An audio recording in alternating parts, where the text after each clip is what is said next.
Hello everyone, welcome to more horrific news.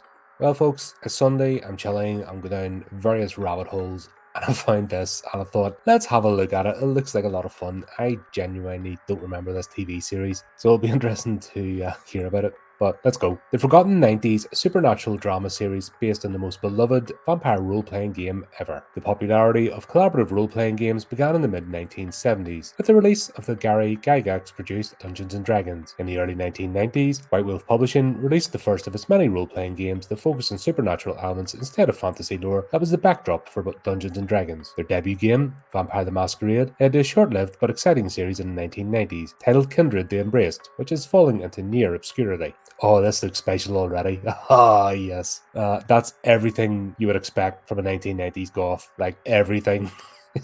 That was a goth's bedroom in the 1990s, without a doubt.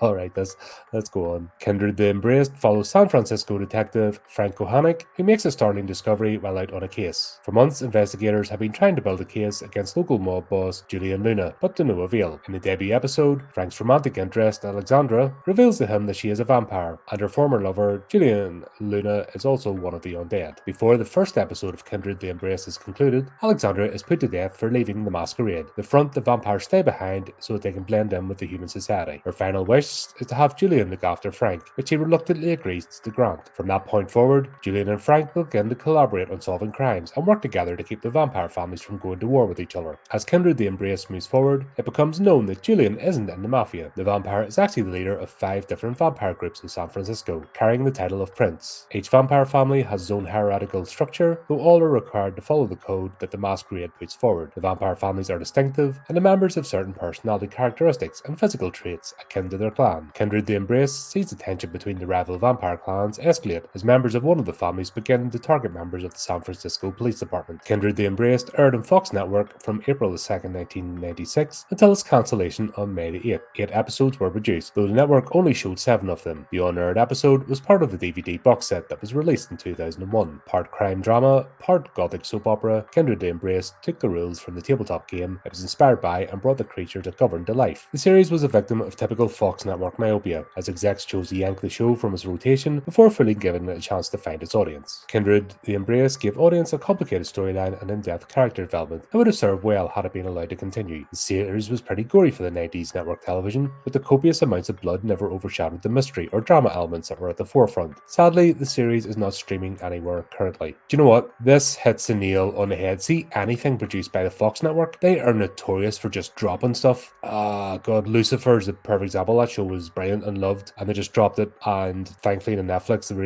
able to get the last 2 series out of it. But yeah, absolute. I don't get their mindset. They've done this with loads of series, and oh god, we're not going there. Yeah, they've done that, just pulled them and not even given them a chance.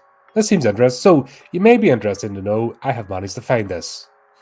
So the question is, do I pick it up and do I cover it? I think it would be fun. It'll be 90s tastic. Look, you can just look at these pictures. I'm scrolling up and down here while I'm talking, but it will be 90s tastic. I'll warn you now. Like, this is so 90s it hurts.